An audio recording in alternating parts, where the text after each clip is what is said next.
What is up, DS3TV? We are back to watch a channel favorite, TRIASSIC, and this is the Earth's Worst Balance Patch. Not a long video, like about 6 minutes, 30 seconds. So not a long video at all. Subscribe to the channel, want to get 1,000 subscribers by Valentine's Day. And we're doing a pretty good job at it now, right now actually. We're at 113 subscribers, I believe. And yeah, thank you guys for that. I couldn't have thought that this channel would have took off as much as it has in the first like month and a half. But yeah, so thank you guys for that. And yeah, love all of you guys. And yeah, let's get into the video.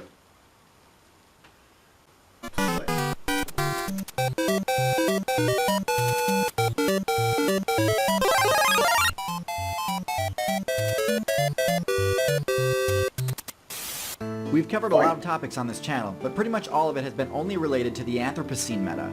So today I'm kicking off a new mini-series which seeks to give an overview of how the meta has evolved across all the previous expansions. Today's episode is about the Triassic period, an expansion sandwiched between two of the most controversial and meta-shifting balance patches the game has ever seen. Alright, so at the end of the Permian expansion came the balance patch 1.2.1, known better by its community-given name, The Great Dying. This update was heralded by one of the largest volcanic eruptions in the history of the game, which led to a cascade of other world events that drastically increased the difficulty of the game on every single server. Spawn rates for plants, water, and even essentials like oxygen were at record lows, and as a result, around 90% of the player base quit. Just before the Great Dying, the all-powerful... This split does not include all members of Dimetrodons, just the ones that's most relevant to the Triassic period. Several other branches diverged here too, but most of them went extinct fairly quickly. Thereafter, however, one important survivor omitted here will be turtles. They'll get a whole video all to themselves, don't you worry. Okay. Powerful reptile faction had split into two separate groups, the Therapsids and the Archosaurs. Each of these guilds had started to innovate in their own unique ways in an attempt to claim the top spots in the meta. And so when the balance patch hit, the Triassic arms race began. So let's...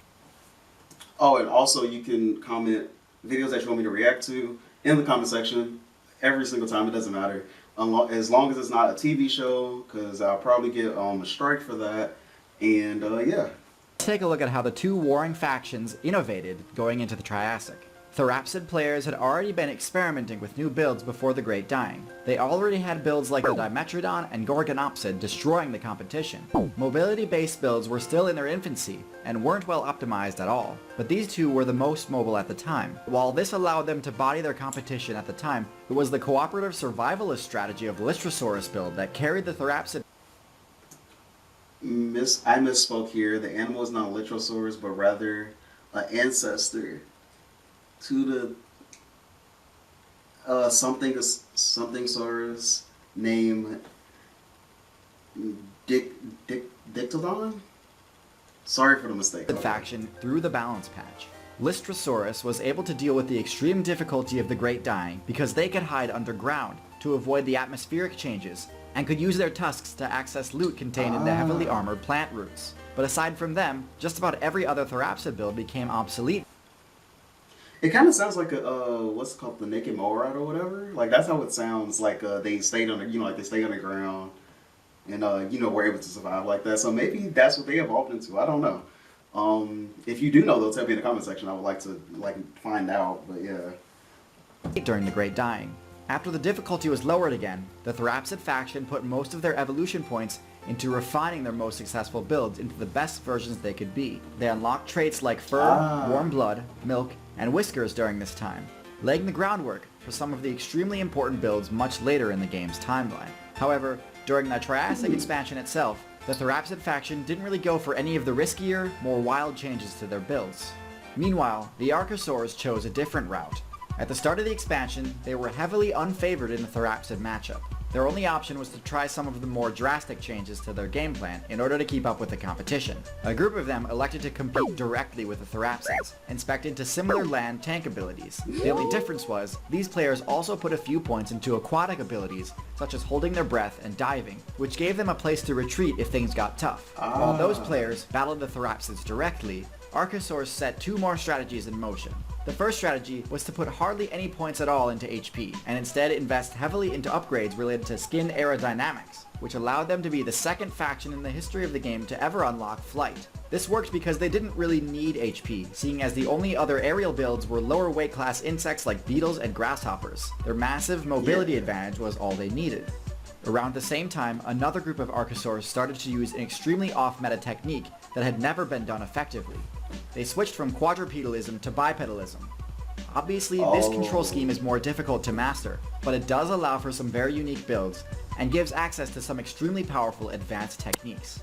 Freeing up your front limbs allows them to become more specialized for other uses. Digging, grabbing, tool use, the possibilities are endless.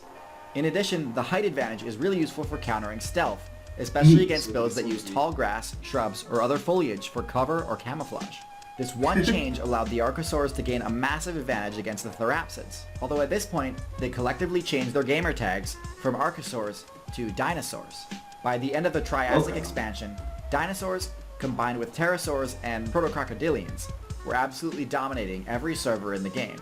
The first dinosaur builds to make waves in the meta were Herosaurus and Eoraptor. However, the real breakout came with the Coelophysis build.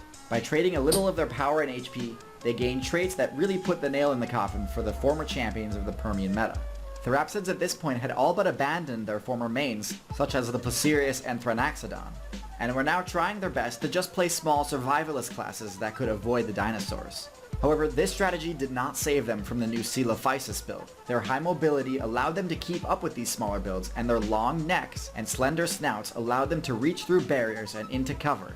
At this point, the Therapsid guild had dissolved, having been completely eliminated from every niche they'd once held. A few loyalists remained though, hiding underground or in trees during the day, and only daring to venture out at night. They adopted a new guild name, Mammals. Dinosaurs were easily just as overpowered and abundant as the Therapsids which had come before them. So by now you're probably wondering, why didn't the devs nerf them in the same way that they did at the end of the previous expansion? And the answer is, they tried. At the end of the Triassic, another extinction patch was rolled out, but I think the devs were afraid to use more of the harsh nerfing methods because of how drastically the player base had dropped after the Great Dying. And so instead of shaking things up in a way that would let off-meta builds steal niches away from the top tiers, what really ended up happening was that the dominance of the dinosaurs, pterosaurs, and crocodilians was only further cemented. So while the Permian extinction was controversial because of how badly it nerfed the top builds, the Triassic extinction was controversial because of how little it hurt the top builds. Starting here and lasting for the longest continuous time period, dinosaurs would own every top tier niche in the game, branching out into pack hunters, solo tanks, team defense builds, and unstoppable DPS builds. We'll talk about those expansions as well as the ones that came before and after in other videos. But since we've just about covered everything about the progression of the Triassic metagame, that's going to wrap up this video. Thanks for watching, and if you've got a time period, biome, or animal you'd like... That was a good video. Yeah. Talk to you guys in the next video. Make sure to subscribe. I want to get 1,000 subscribers by Valentine's Day. And yeah. Talk to you guys later next video, and peace.